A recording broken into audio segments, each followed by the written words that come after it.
Hello everyone, welcome to quick study online. Quick study online में आपका स्वागत है। आज की इस वीडियो एपिसोड में हम लोग डिस्कस करेंगे most important GS questions practice set top 10 with extra facts,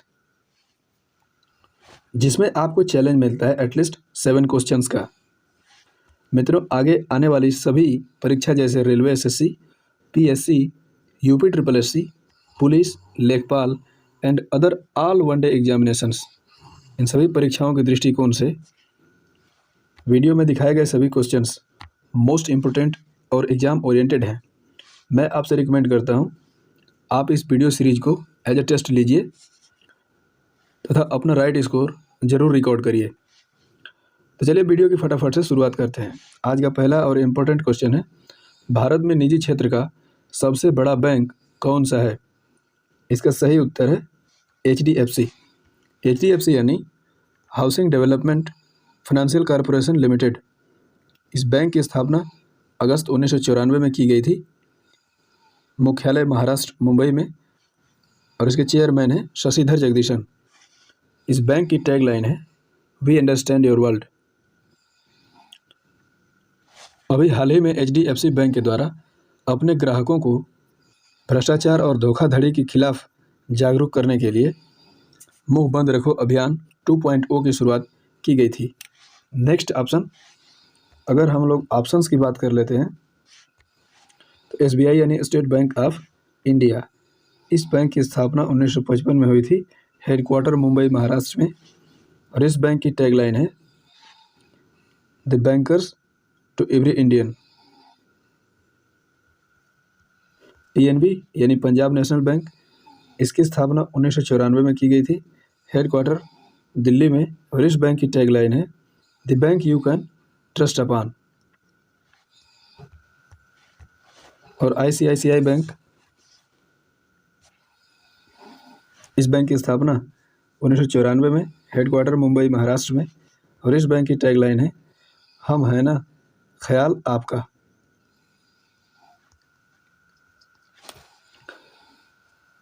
next, changing India पुस्तक के लेखक कौन है? तो इसका सही उत्तर है डॉक्टर मनमोहन सिंह। श्री डॉक्टर ने इस पुस्तक में भारत के आर्थिक और राजनीतिक पहलुओं पर प्रकाश डाला है। उन्होंने अपने इस पुस्तक में अपने बचपन, शिक्षा, अर्थशास्त्री और बतौर प्रधानमंत्री के जीवन सफर को भी दर्शाया है। नरेंद्र मोदी जी के द्वारा लिखी पुस्तक एग्जाम वॉरियर्स, और इसका जो ब्रेल एडिशन है वो थावरचंद गहलोत जी के द्वारा लिखा गया है। ब्रेल एडिशन यानी दृष्टिबाधितों के लिए। वेंकैया नायडू जी के द्वारा लिखित पुस्तक ट्रिपल सी यानी connecting, communicating and changing. Thawarchand Gehlot ji वर्तमान में कर्नाटक के राज्यपाल हैं। नेक्स्ट क्वेश्चन, अंतर्राष्ट्रीय नृत्य दिवस प्रतिवर्ष कब मनाया जाता है? तो इसका सही उत्तर है 29 अप्रैल। दुनिया भर में लोगों को नृत्य के प्रति जागरूक करने के लिए प्रतिवर्ष 29 अप्रैल को अंतर्राष्ट्रीय नृत्य दिवस मनाया जाता है। वहीं 29 जून को राष्ट्रीय सांख्यिकी दिवस मनाया जाता है, 29 जुलाई को राष्ट्रीय बाघ दिवस मनाया जाता है, और 29 अगस्त को राष्ट्रीय खेल दिवस मनाया जाता है। भारत में बाघ संरक्षण अधिनियम 1973 में लाया गया था। वहीं 2018 में एक रिपोर्ट के अनुसार भारत में कुल बाघों की संख्या 2967 थी, जिसमें सर्वाधिक मध्य प्रदेश में कुल 526, दूसरे नंबर पर कर्नाटक में 524। भारत में बाघों की संख्या सर्वाधिक होने के कारण मध्य प्रदेश को टाइगर स्टेट के नाम से भी जाना जाता है। वहीं 29 अगस्त को राष्ट्रीय खेल दिवस हॉकी के जादूगर कहे जाने वाले मेजर ध्यानचंद जी के जन्म दिवस के रूप में मनाया जाता है। खेल के क्षेत्र में भारत का सर्वोच्च पुरस्कार राजीव गांधी खेल रत्न पुरस्कार का नाम भी इस साल मेजर ध्यानचंद जी के नाम पर रखा गया है। नेक्स्ट क्वेश्चन, भारत में शेयर बाजार निम्नलिखित में से किसके द्वारा नियंत्रित किया जाता है? इसका सही उत्तर है सेबी के द्वारा। सेबी यानी security and exchange board of India, इसकी स्थापना 1988 में की गई थी। मुख्यालय मुंबई महाराष्ट्र में और इसके अध्यक्ष हैं अजय त्यागी। वित्त मंत्रालय के अधीन सेबी कार्य करने वाली एक संस्था है। अदर ऑप्शंस की बात करें तो आरबीआई यानी रिजर्व बैंक ऑफ इंडिया, जिसे भारत में बैंकों का बैंक भी कहा जाता है। आरबीआई की स्थापना यंग हिल्टन कमेटी की सिफारिश पर वर्ष 1935 में की गई थी।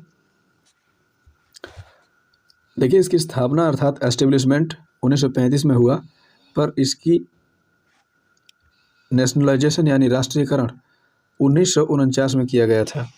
इसका हेड क्वार्टर मुंबई महाराष्ट्र में है। वर्तमान में आरबीआई के 25वें गवर्नर शक्तिकांत दास जी हैं, जिन्हें अभी हाल ही में बैंकर्स ऑफ द ईयर चुना गया है। बात कर लें यदि आरबीआई के पहले गवर्नर की, तो आरबीआई के पहले गवर्नर थे ऑसबॉर्न स्मिथ। वहीं पहले इंडियन गवर्नर की बात कर लें तो वो थे सीडी देशमुख। भारत में सभी नोटों की छपाई आरबीआई द्वारा की जाती है। 1 रुपये के नोट पर वित्त सचिव के हस्ताक्षर होते हैं। इसके अलावा सभी नोटों पर आरबीआई के गवर्नर के हस्ताक्षर होते हैं। एक चीज़ बता दूं, वर्ष 2016 में 8 नवंबर को जब नोटबंदी की गई थी, उस समय भारत में आरबीआई के गवर्नर उर्जित आर पटेल जी थे।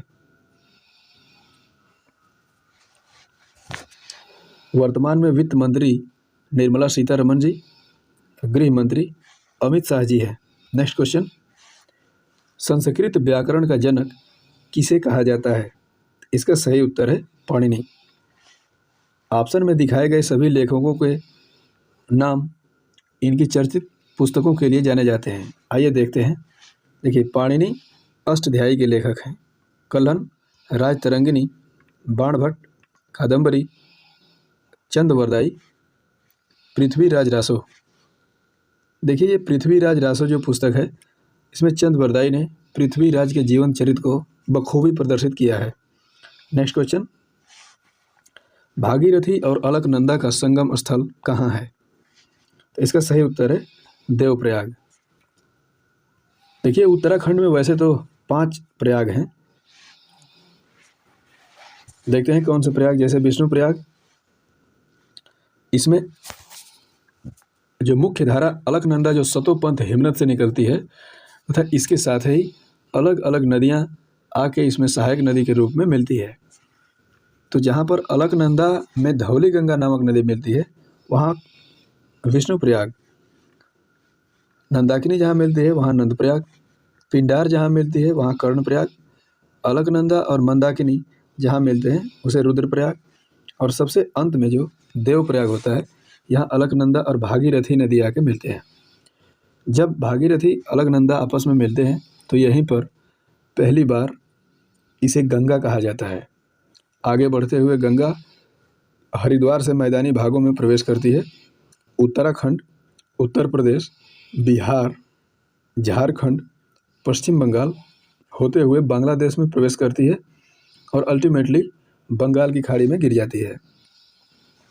गंगा नदी का सर्वाधिक विस्तार उत्तर प्रदेश में है, 1140 किलोमीटर। वहीं सबसे कम झारखंड में है, मात्र 40 किलोमीटर। भारत को राष्ट्रीय नदी के रूप में वर्ष 2008 में घोषित किया गया था। इसी गंगा नदी में पाई जाने वाली डॉल्फिन को वर्ष 2009 में भारत का राष्ट्रीय जलीय जीव घोषित किया गया था। नेक्स्ट क्वेश्चन, जंगली गधों का अभयारण्य किस राज्य में स्थित है? इसका सही उत्तर है गुजरात में। ऑप्शन से संबंधित कुछ प्रमुख नेशनल पार्क की चर्चा कर लेते हैं। तो गुजरात में गिर, ब्लैक बक, वंसदा, मरीन, ये सभी नेशनल पार्क गुजरात में पाए जाते हैं। जो गिर नेशनल पार्क है, गिरनार की पहाड़ी क्षेत्र में स्थित यह नेशनल पार्क एशियाई शेरों के लिए विश्व प्रसिद्ध है। असम में काजीरंगा नेशनल पार्क, नामेरी, मानस, ओरांग और हाल ही में 2 नए नेशनल पार्क घोषित किए गए असम में, रायमोना, दिहिंग पटकाई। जो काजीरंगा नेशनल पार्क है वो भारत का पहला satellite phone connect national park है और यह एक सींग के गेंडे के लिए प्रसिद्ध है। उत्तराखंड, फूलों की घाटी, राजाजी, नंदा देवी, यमुनोत्री और गंगोत्री नेशनल पार्क। उत्तर प्रदेश में दुधवा राष्ट्रीय उद्यान स्थित है। नेक्स्ट क्वेश्चन, भारतीय संविधान में राष्ट्रपति को प्रदत्त वीटो शक्तियों की संख्या कितनी है? तो इसका सही उत्तर है 3। भारतीय संविधान में अनुच्छेद 111 के तहत राष्ट्रपति की वीटो शक्तियां वर्णित की गई हैं। वीटो यानी निषेध यानी स्टॉप। इन वीटो शक्तियों के माध्यम से राष्ट्रपति संसद के सदनों द्वारा पारित की गई किसी भी बिल को रोक सकते हैं। हमने आपको बताया वीटो की संख्या 3 होती है। पहली एब्सोल्यूट यानी पूर्ण वीटो, दूसरा सस्पेंडिंग यानी निलंबनकारी और तीसरा पॉकेट वीटो। क्या होता है पूर्ण वीटो? पूर्ण वीटो में राष्ट्रपति बिल को एक्सेप्ट अथवा रिजेक्ट कर सकते हैं। वहीं सस्पेंडिंग वीटो यानी निलंबनकारी वीटो में राष्ट्रपति को जब लगता है कि बिल में सस्पेंस है तो वे पुनः विचार के लिए बिल को वापस सदन को रिटर्न कर सकते हैं। वहीं पॉकेट वीटो की बात कर लें तो पॉकेट वीटो में राष्ट्रपति बिल पर तटस्थ हो जाते हैं। तटस्थ यानी ना तो हाँ में जवाब देते हैं और ना करते हैं। असीमित समय के लिए बिल अपने पास ही रख लेते हैं। अल्टीमेटली ये बिल भी समाप्त हो जाता है। तो ये थे वीटो शक्तियाँ। नेक्स्ट क्वेश्चन, मोहम्मद बिन तुगलक ने अपनी राजधानी दिल्ली से कहाँ स्थापित की थी? तो इसका सही उत्तर है दौलताबाद। देखिए, जब मोहम्मद बिन तुगलक ने अपनी राजधानी दौलताबाद ले गया था, उससे पहले उस शहर का नाम देवगिरी था। नेक्स्ट ऑप्शन की बात कर लेते हैं। मुबारकाबाद। ये शहर मुबारक शाह के द्वारा बसाया गया था। मुबारक शाह जो खिज्र खान सैयद वंश के संस्थापक थे, उनका पुत्र था। तुगलकाबाद गयासुद्दीन तुगलक के द्वारा बसाया गया था। गयासुद्दीन तुगलक वंश के संस्थापक हैं। फिरोजपुर फिरोज शाह तुगलक के द्वारा। देखिए, फिरोज शाह तुगलक के द्वारा बहुत सारे नगर बसाए गए थे। जैसे फिरोजपुर, ये पंजाब में पड़ता है, और वहीं फिरोज़ाबाद, ये उत्तर प्रदेश में पड़ता है। फतेहाबाद, जौनपुर इत्यादि। दौलताबाद मैंने आपको बताया मोहम्मद बिन तुगलक। नेक्स्ट क्वेश्चन, सिंधु घाटी सभ्यता के लोगों को किस खेल के लिए जाना जाता है? तो इसका सही उत्तर है पासा। प्राचीन इतिहास में इसे चौपड़ के नाम से भी जाना जाता था।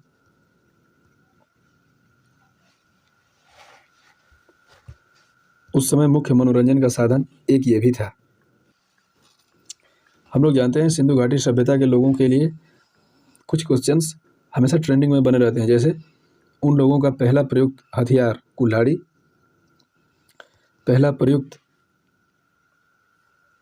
पहली प्रयोग की गई धातु तांबा,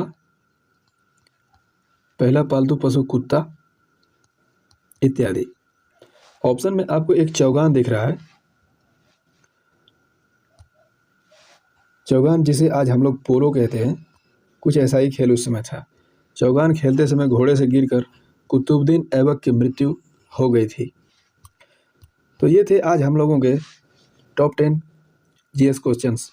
उम्मीद करता हूँ वीडियो आपको अच्छी लगी होगी। अगर वीडियो अच्छी लगी होगी तो आप थोड़ा लाइक सब्सक्राइब भी कर देना, थोड़ा शेयर भी कर देना, क्योंकि ऐसा करने से हम लोगों की फैमिली और बड़ी हो सकती है। आपके लिए आज का प्रश्न है, नीति आयोग के पहले उपाध्यक्ष कौन थे? दोस्तों, कमेंट बॉक्स में उत्तर विस्तार से लिखने का प्रयास करें तथा अपना राइट स्कोर हमें ज़रूर बताएं। तो आज के लिए इतना ही। आपका धन्यवाद।